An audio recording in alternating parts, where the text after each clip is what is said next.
ಕೆಆರ್ಪುರಂನಲ್ಲಿ ಮಗನಿಂದ ತಾಯಿಯ ಕೊಲೆ ಪ್ರಕರಣಕ್ಕೆ ಇದೀಗ ಮತ್ತೊಂದು ಬಿಗ್ ಟ್ವಿಸ್ಟ್ ಸಿಕ್ಕಿದೆ. ಯಾವ ಸಿನಿಮಾಗೂ ಕಮ್ಮಿ ಇಲ್ಲ ಮಹಿಳೆಯ ಮರ್ಡರ್ ಕೇಸ್. ಐಷಾರಾಮಿ ಹುಚ್ಚಿಗೆ ಬಿದ್ದಿದ್ದ ಹೆಂಡತಿಯನ್ನ ಪತಿ ಕೊಂದಿದ್ದ. ಇನ್ನು ತಂದೆ ಬದಲಾಗಿ ಜೈಲಿಗೆ ಹೋಗೋಕೆ ರೆಡಿಯಾಗಿದ್ದ ಮಗ. ತಿಂಡಿ ಮಾಡಿಲ್ಲ ಅಂತ ಹೇಳಿ ತಾಯಿ ಕೊಲೆ ಮಾಡಿದ್ದಾಗಿ ಮಗ ಹೇಳಿದ್ದ. ಆದರೆ ಈ ಪ್ರಕರಣಕ್ಕೆ ಇದೀಗ ಮತ್ತೊಂದು ಟ್ವಿಸ್ಟ್ ಸಿಕ್ಕಿದೆ. ಕೊಲೆ ನಡೆದ ಕೂಡಲೇ ಪೊಲೀಸರಿಗೆ ಮೃತಳ ಮಗ ಪವನ್ ಶರಣಾಗಿದ್ದ.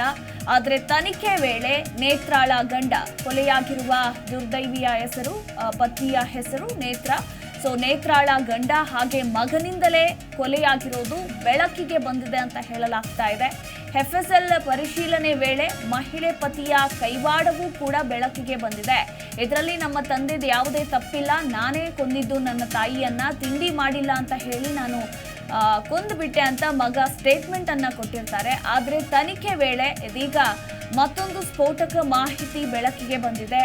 ನೇತ್ರಾಳ ಗಂಡನ ಕೈವಾಡವೂ ಕೂಡ ಈ ಪ್ರಕರಣದಲ್ಲಿದೆ ಅಂತ ಹೇಳಲಾಗ್ತಾ ಇರುವಂತದ್ದು. ರಾಡ್ನಿಂದ ಹೊಡೆದು ನೇತ್ರಾಳ ಕೊಲೆ ಮಾಡಲಾಗಿತ್ತು. ಈ ವೇಳೆ ರಾಡ್ನ ಮೇಲೆ ಇಬ್ಬರ ಫಿಂಗರ್ ಪ್ರಿಂಟ್ ಕೂಡ ಪತ್ತೆಯಾಗಿದೆ. ಅಂದ್ರೆ ಗಂಡ ಮತ್ತು ಮಗ ಇಬ್ಬರ ಫಿಂಗರ್ ಪ್ರಿಂಟ್ ಕೂಡ ಪತ್ತೆಯಾಗಿದೆ. ಪರಿಶೀಲನೆ ವೇಳೆ ಪತಿ ಚಂದ್ರಪ್ಪ ಕೂಡ ಕೊಲೆಯಲ್ಲಿ ಭಾಗಿಯಾಗಿರೋದು ಪತ್ತೆಯಾಗಿದೆ. ಈಗ ಸಿಕ್ಕಿರುವಂತಹ ಟ್ವಿಸ್ಟ್ ಪ್ರಕಾರ ಇದೀಗ ಪೊಲೀಸರು ತನಿಖೆಯನ್ನ ನಡೆಸಿ ಕೇವಲ ಮಗನಿಂದ ಮಾತ್ರ ತಾಯಿಯ ಕೊಲೆ ಆಗಿಲ್ಲ, ಪತಿಯಿಂದನೂ ಕೂಡ ಆಗಿದೆ ಅನ್ನೋ ಮಾಹಿತಿ ಸಿಕ್ಕಿದೆ. ಅಂದ್ರೆ ನೇತ್ರಾಳನ್ನ ರಾಡ್ನಿಂದ ಹೊಡೆದು ಕೊಲೆ ಮಾಡಲಾಗಿರುತ್ತೆ. ಆ ರಾಡ್ನ ಫಿಂಗರ್ ಪ್ರಿಂಟ್ ಚೆಕ್ ಮಾಡಿದಾಗ ಮಗ ಮತ್ತು ತಂದೆ ಇಬ್ಬರ ಫಿಂಗರ್ ಪ್ರಿಂಟ್ ಕೂಡ ಪತ್ತೆಯಾಗಿದೆ ಪರಿಶೀಲನೆ ಸಂದರ್ಭದಲ್ಲಿ. ಹೀಗಾಗಿ ಚಂದ್ರಪ್ಪ ಕೂಡ ಈ ಕೊಲೆಯಲ್ಲಿ ಭಾಗಿಯಾಗಿದ್ದಾನೆ ಅನ್ನೋದು ಸಿಕ್ಕಿರುವಂತಹ ಮಾಹಿತಿ. ಇಬ್ಬರ ಫೋಟೋಸ್ ಅನ್ನ ಕೂಡ ನೀವು ಗಮನಿಸ್ತಾ ಇದ್ದೀರಾ. ನೇತ್ರ ಮೃತಪಟ್ಟಿರುವಂತಹ ದುರ್ದೈವಿ, ಹಾಗೆ ಆಕೆಯ ಪತಿ ಮತ್ತು ಮಗನ ಫೋಟೋವನ್ನ ಕೂಡ ನೀವು ಗಮನಿಸಬಹುದು.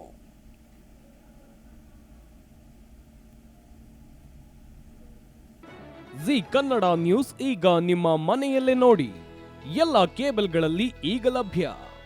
ಸನ್ Direct 292, Jio TV 1334, U Digital 162, City Cable 51, GTPL 17, Abhishek cables 821, Rockline telecommunication 51, Shri Basaveshwara number 60, Vinayaka digital number 53, in digital number 896ರಲ್ಲಿ. ನಿಮ್ಮಿಸ್ತದ ಜಿ ಕನ್ನಡ ನ್ಯೂಸ್ ನೋಡಿ ಆನಂದಿಸಿ.